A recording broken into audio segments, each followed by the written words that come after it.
Portal is activated. All staff involved, please immediately proceed to the main gate.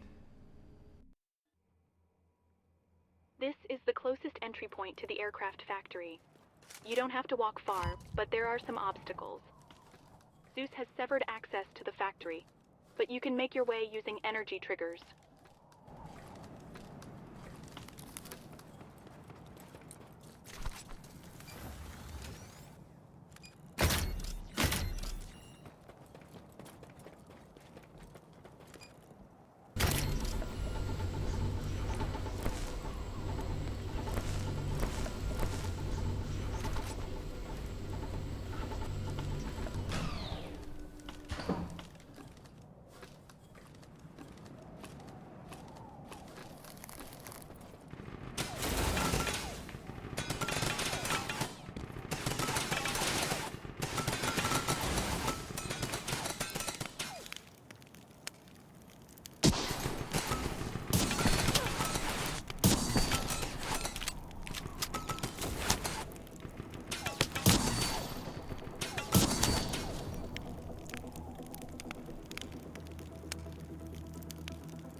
Before the factory finishes producing new stingrays, we need to have something to meet them with.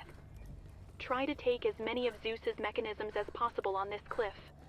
There are enough terminals here. Hurry up. It looks like the stingrays are almost ready.